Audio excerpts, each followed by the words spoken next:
So you finally found the house and got your offer accepted.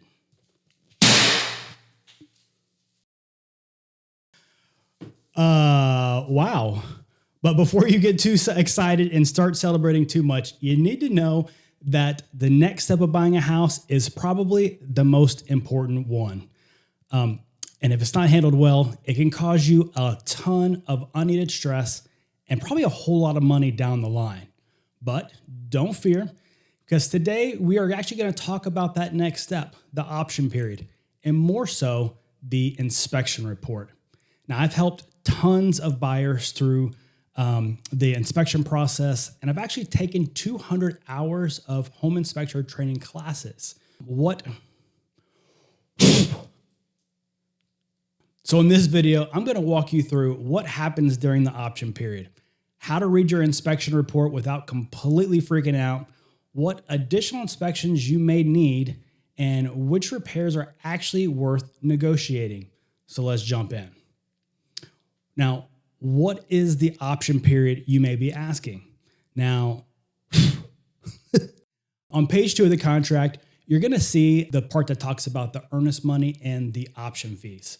Now, the earnest money is basically your deposit. It's typically 1% of the sales price. The option fee, well, that buys you the unrestricted right to terminate the contract for any reason during that set period of time, aka your option period. Now, this is typically about $300 to $500 for about 7 days, and that does depend on the market that you're in and the price point.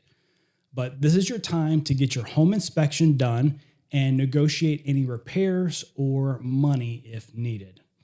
And if for some reason you do want to terminate the contract during this time, you would get your earnest money back and you would just be out your option fee, which goes straight to the seller, and then any money you paid towards your home inspection.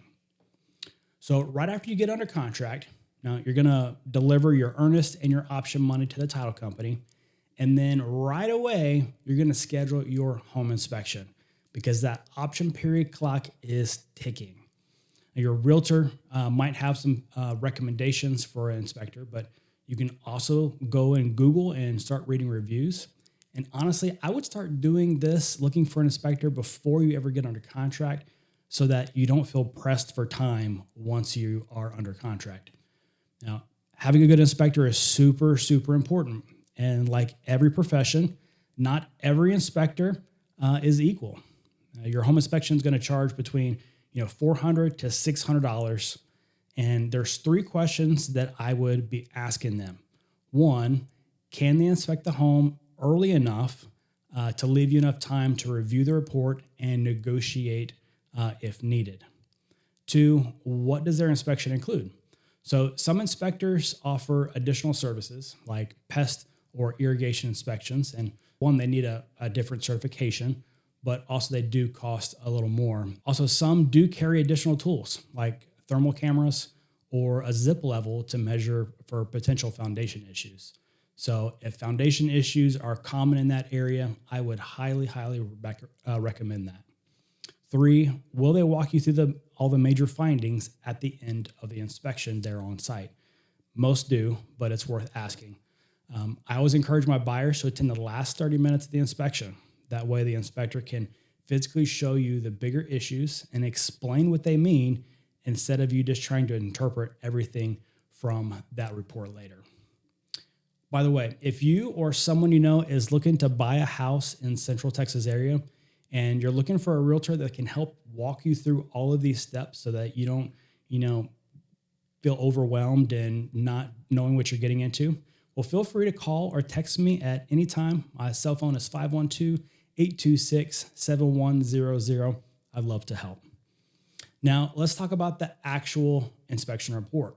Every inspector in Texas is going to walk through this report to inspect all the major components of the house: structural systems, electrical, HVAC, plumbing, appliances, and then there's optional systems as well.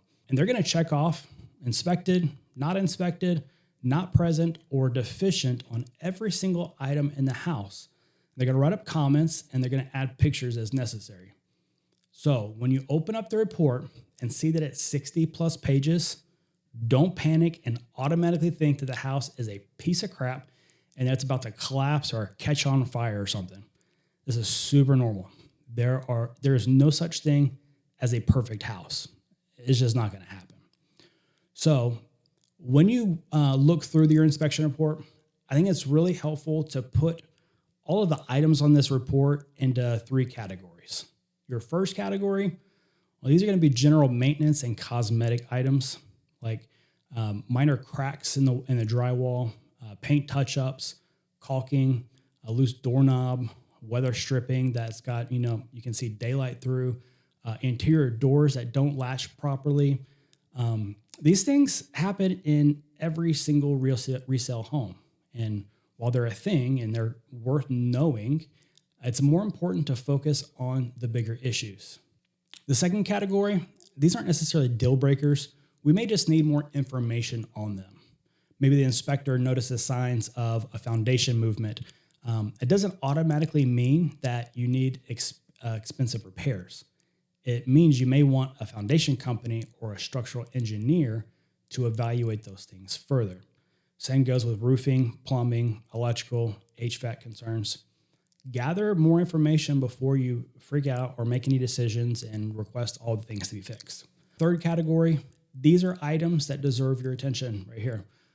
Items such as safety concerns, roofing issues, water intrusion, major plumbing leaks, electrical hazards, foundation issues, HVAC systems that aren't functioning properly. These are often items that you're going to want to figure out how to negotiate in the contract. Now, sometimes you may need additional inspections. For example, a septic system, a pool, well, or old sewer lines if the house has got these things.